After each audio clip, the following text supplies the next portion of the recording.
ಧರ್ಮ ಸಂಘರ್ಷ ಅನ್ನೋದು ಸಿಕ್ಕಾಪಟ್ಟೆ ಆಗ್ತದೆ.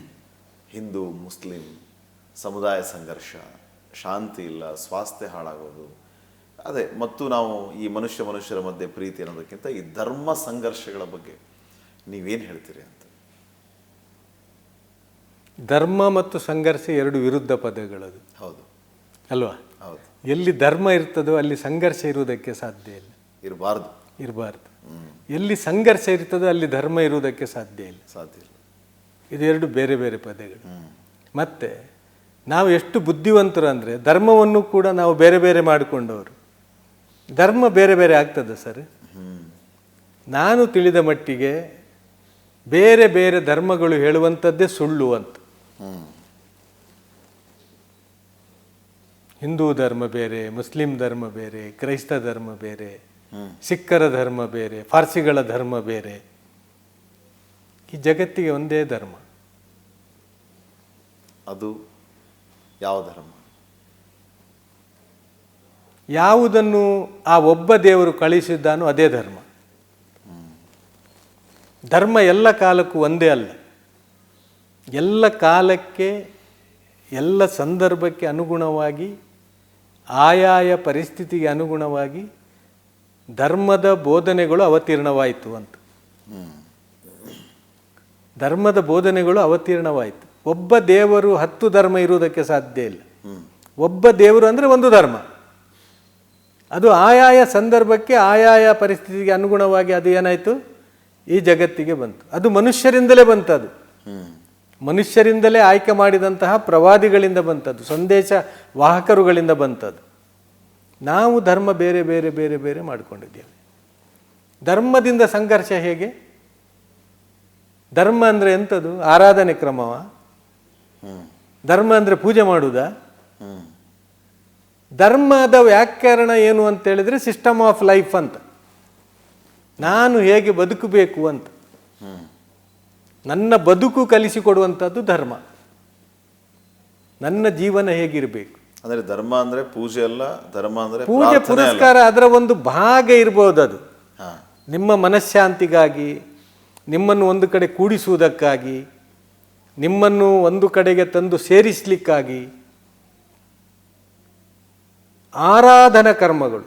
ನೋಡಿ, ನಾವು ಧರ್ಮ ಅಂದರೆ ಮಸೀದಿಯಲ್ಲಿದೆ ಅಂತೇಳಿ ತಿಳ್ಕೊಂಡವರು, ನಾವು ಧರ್ಮ ಅಂದರೆ ದೇವಸ್ಥಾನದಲ್ಲಿದೆ ಅಂತೇಳಿ ತಿಳ್ಕೊಂಡವರು, ನಾವು ಧರ್ಮ ಅಂತ ಹೇಳಿದ್ರೆ ಚರ್ಚಿನಲ್ಲಿದೆ, ಗುರುದ್ವಾರದಲ್ಲಿ ಇದೆ, ಮಠಗಳಲ್ಲಿದೆ ಅಂತೇಳಿ ತಿಳ್ಕೊಂಡವರು. ಧರ್ಮ ಅಲ್ಲಿ ಉಂಟಾ? ಇದು ಯಾರು ಮಾಡಿದ ವ್ಯಾಕರಣ? ಅಲ್ಲಿ ಧರ್ಮ ಉಂಟು ಅಂತ. ನಿಜ ಹೇಳಬೇಕು ಅಂತ ಹೇಳಿದರೆ ಅದು ನಮ್ಮ ಆರಾಧನಾ ಕೇಂದ್ರಗಳು ಮಾತ್ರ. ಆ ದೇವನನ್ನು ಆರಾಧಿಸಲಿಕ್ಕಾಗಿ ಒಂದು ಜಾಗ ಅದು ಕಟ್ಟಿದ್ದು ಯಾರು? ನಾವೇ ಕಟ್ಟಿದ್ದು. ಅದಕ್ಕೆ ಹೆಸರು ಕೊಟ್ಟದ್ದು ಯಾರು? ನಾವೇ ಕೊಟ್ಟದ್ದು. ಅದಕ್ಕೆ ಆಕಾರ ಕೊಟ್ಟದ್ದು ಯಾರು? ನಾವೇ ಕೊಟ್ಟದ್ದು. ಧರ್ಮ ಅಲ್ಲಿ ಉಂಟಾ? ಅಲ್ಲಿ ಇದ್ರೆ ಅದು ಧರ್ಮನ? ಧರ್ಮ ಇರುವುದು ದೇವ ಕಟ್ಟಿದ ದೇವ ಮಂದಿರದ ಒಳಗೆ. ಮನುಷ್ಯ ಕಟ್ಟಿದ ಮಂದಿರ ಮಸೀದಿಗಳಲ್ಲಿ ಧರ್ಮ ಇಲ್ಲ. ದೇವ ಕಟ್ಟಿದಾನಲ್ಲ, ಇದರ ಒಳಗೆ ಧರ್ಮ ಇದೆ. ಇಲ್ಲಿ ಇರುವುದು ಧರ್ಮ. ನಾವು ಅಲ್ಲಿ ಹುಡುಕ್ತಾ ಇದ್ದೇವೆ. ಸಮಸ್ಯೆ ಅಲ್ಲಿಗೆ ಬಂದದ್ದು. ಧರ್ಮ ಅಲ್ಲಿ ಹುಡುಕ್ಲಿಕ್ಕೆ ಹೋಗಿ ಇಲ್ಲಿಂದ ಧರ್ಮ ಖಾಲಿಯಾಗಿದೆ. ಧರ್ಮ ಇಲ್ಲಿರಬೇಕಾದ ದೇವ ಕಟ್ಟಿದ ಈ ಮಂದಿರ ಇದೆಯಲ್ಲ, ಈ ಮಂದಿರದಲ್ಲಿ ಒಂದು ಮುದ್ದೆ ಇದೆ, ಮಾಂಸದ ಮುದ್ದೆ ಇದೆ, ಅಲ್ಲಿ ಇದೆ ಧರ್ಮ. ಇದಕ್ಕೂ ಹೇಳ್ತಾರೆ ವಚನಕಾರರು, ಎನ್ನ ಕಾಲೇ ಕಂಬ ದೇಹವೇ ದೇಗುಲ, ಶಿರವೇ ಹೊನ್ನ ಕಳಸ. ಎಂತ ಮಾತು ನೋಡಿ, ಇಲ್ಲಿ ಧರ್ಮ ಇದೆ. ಮತ್ತು ಧರ್ಮ ಅಂದರೆ ಎಂಥದ್ದು? ಈ ರೋಡಿಗೆ ಬರೋದು ಧರ್ಮನ? ಧರ್ಮ ರೋಡಿಗೆ ಬರ್ತದ? ಧರ್ಮದಲ್ಲಿ ಆಡಂಬರ ಇದೆನಾ? ಧರ್ಮದಲ್ಲಿ ವೈಭವ ಇದೆನಾ? ಧರ್ಮ ಅಂದರೆ ಎಂಥದ್ದು? ಮನುಷ್ಯನನ್ನು ಜೋಡಿಸುವುದು ಧರ್ಮ. ಅದು ಧರ್ಮದ ಕರ್ತವ್ಯ, ಅದು ಧರ್ಮದ ದೌತ್ಯ. ಬಟ್ ಅನ್ಫಾರ್ಚುನೇಟ್ಲಿ ರೋಡಿಗೆ ಬರೋದೇ ಧರ್ಮ ಆಗ್ಬಿಟ್ಟು. ಅದೇ ಅಲ್ಲ ಕಷ್ಟ ಆದದ್ದು. ಧರ್ಮ ರೋಡಿಗೆ ಯಾಕೆ ಬರ್ತದೆ? ರೋಡಿಗೆ ಬರೋದು, ಹೊಡೆದಾಡೋದು. ಅದರಲ್ಲಿ ಧರ್ಮ ಆಡಂಬರ ಇಲ್ಲ ಅಲ್ಲ. ಧರ್ಮದಲ್ಲಿ ಆಡಂಬರ ಹೇಗೆ ಬರ್ತದೆ? ಧರ್ಮದಲ್ಲಿ ಗಲಾಟೆಗಳು ಹೇಗೆ ಆಗ್ತವೆ? ಧರ್ಮದಲ್ಲಿ ಶಬ್ದ ಹೇಗೆ ಇದೆ? ಆಡಂಬರ ಇದ್ದರೆ ಧರ್ಮ ಹೇಗೆ ಆಗ್ತದೆ? ಅದು ಧರ್ಮ ಅಂದರೆ ನನಗೂ ಮತ್ತು ನನ್ನ ದೇವರಿಗೆ ಸಂಬಂಧಪಟ್ಟದಲ್ಲ.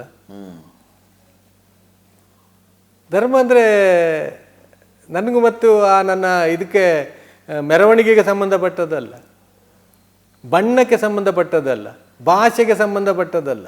ಧರ್ಮ ಅಂದರೆ ಧರ್ಮಕ್ಕೆ ಭಾಷೆ ಇಲ್ಲ, ಬಣ್ಣ ಇಲ್ಲ ಧರ್ಮಕ್ಕೆ. ಇದು ಹೇಗೆ ಬಣ್ಣಕ್ಕೆ ಭಾಷೆ ಬಂತು, ಬಣ್ಣಕ್ಕೆ ಧರ್ಮ ಬಂತು? ಇತಿಮಿತಿ ಇದೆಯಾ ಧರ್ಮಕ್ಕೆ? ಯಾವ ಇತಿಮಿತಿ ಇದೆ ಅದಕ್ಕೆ? ನೀನು ಹೇಗೆ ಬದುಕಬೇಕು ಹೇಳಿ ಕಲಿಸಿಕೊಡೋದು ಧರ್ಮ ಅಲ್ವಾ ಸರ್? ನಿನ್ನ ಬದುಕು ಹೇಗಿರಬೇಕು? ನಿನಗೆ ಬದುಕು ಕೊಟ್ಟವನು ಯಾರು? ಅವನು ಹೇಳುವುದಲ್ಲ ಧರ್ಮ ಅಂದರೆ ಏನು ಅಂತೇಳಿ. ನೀವು ಯಾಕೆ ಮೆರವಣಿಗೆಯಲ್ಲಿ ಧರ್ಮ ತರ್ತೀರಿ? ಮೆರವಣಿಗೆಯಲ್ಲಿ ಧರ್ಮ ತರಬೇಡಿ, ಎಷ್ಟು ಗಲಾಟೆ ಬಂದಾಗ್ತದೆ. ಧರ್ಮದ ಮೆರವಣಿಗೆಗಳು ಬಂದು ಅಂತೇಳಿ ಸರ್ಕಾರ ಒಂದು ಆಜ್ಞೆ ಹೊರಡಿಸಿದ್ರೆ ಏನಾಗ್ಬೋದು? ಯಾರಿಗಾದ್ರೂ ನಷ್ಟ ಉಂಟಾ? ಧರ್ಮ ಆಡಂಬರದಿಂದ ಮುಕ್ತವಾಗಬೇಕು. ಧರ್ಮ ದುಡ್ಡಿನ ವ್ಯವಹಾರ ಮಾಡಲಿಕ್ಕೆ ಬಿಡಬಾರ್ದು. ಧರ್ಮ ಅಂತ ಹೇಳಿದ್ರೆ ಮನುಷ್ಯ ಮತ್ತು ದೇವನಿಗೆ ಸಂಬಂಧಪಟ್ಟದ್ದು. ಮನುಷ್ಯನೊಂದಿಗೆ ಸಂಬಂಧ ಹೇಗಿರಬೇಕು, ಮನುಷ್ಯ ಮತ್ತು ದೇವನ ಸಂಬಂಧ ಹೇಗಿರಬೇಕು ಅಂತೇಳಿ ಕಲಿಸಿಕೊಡುವುದೇ ಧರ್ಮ. ಅದರಲ್ಲಿ ಆಡಂಬರ ಬಂದು ಬಿಟ್ಟರೆ ಧರ್ಮ ಇರುವುದಿಲ್ಲ, ಅದರಲ್ಲಿ ತೋರಿಕೆ ಬಂದು ಬಿಟ್ಟರೆ ಧರ್ಮ ಇರುವುದಿಲ್ಲ, ಅಹಂಕಾರ ಬಂದು ಬಿಟ್ಟರೆ ಧರ್ಮ ಇರುವುದಿಲ್ಲ, ಸುಳ್ಳು ಬಂದು ಬಿಟ್ಟರೆ ಧರ್ಮ ಇರುವುದಿಲ್ಲ, ನಾನು ಹೇಳುವಂಥದ್ದು ಬಂದು ಬಿಟ್ಟರೆ ಧರ್ಮ ಇರುವುದಿಲ್ಲ. ಇದು ನಾನು ಬಂದ ಕಾರಣ ಈ ರೀತಿ ಆಗ್ತಾ ಇರುವುದು. ನಾನು ಮತ್ತು ಧರ್ಮಕ್ಕೆ ಸಂಬಂಧ ಇಲ್ಲ. ಒಬ್ಬ ಟೀಚರ್ ಹೇಳಿದ್ರಂತೆ ವಿದ್ಯಾರ್ಥಿಗಳಿಗೆ, ನಿಮ್ಮಲ್ಲಿ ಸ್ವರ್ಗಕ್ಕೆ ಯಾರು ಹೋಗ್ತೀರಿ ಅಂತ ಪ್ರಶ್ನೆ ಮಾಡಿದ್ರು. ಎಲ್ಲ ವಿದ್ಯಾರ್ಥಿಗಳು ಸೇರಿ ನಾನು ಹೋಗ್ತೇನೆ ಅಂತ ಹೇಳಿ. ಈ ಟೀಚರ್ ಹೇಳಿದ್ರಂತೆ, ನಾನು ಹೋಗದೆ ನೀವು ಯಾರು ಹೋಗುದಿಲ್ಲ ಅಂತ. ನಾನು ಹೋಗದೆ ನೀವು ಯಾರು ಹೋಗುದಿಲ್ಲ ಅಂತ. ಮಕ್ಕಳಿಗೆಲ್ಲ ಆಶ್ಚರ್ಯ, ಇದು ಅಂತ. ಈ ಟೀಚರ್ ಏನು ಅಷ್ಟು ಒಳ್ಳೆಯವರಲ್ಲ ಇವರು ಹೋಗದೆ ನಾನು ಹೋಗುದು, ಅದು ಹೇಗೆ ಸರ್ ಅಂತೇಳಿ ಪ್ರಶ್ನೆ ಮಾಡಿದ್ರು. ನಾನು ಅಂದರೆ ನಾನು ಅಲ್ಲ, ನನ್ನ ಒಳಗಿರುವ ನಾನು ಇದೆ ಅಲ್ಲ, ಅದು ಹೋಗ್ಬೇಕು, ಆಮೇಲೆ ಸ್ವರ್ಗಕ್ಕೆ ಹೋಗ್ಬೋದು ಅಂತ. ಸೊ ಧರ್ಮ ತಿಳಿಬೇಕು ಸರ್. ನಾವು ಧರ್ಮ ತಿಳಿಲಿಲ್ಲ. ನಮ್ಮಲ್ಲಿ ಗಲಾಟೆಗೆ ಇಷ್ಟು ಸಂಘರ್ಷಕ್ಕೆ ನೀವು ಹೇಳಿದ್ದು ಕಾರಣ ಏನು ಅಂತ ಹೇಳಿದರೆ ನಾವು ಧರ್ಮ ತಿಳಿಲಿಲ್ಲ.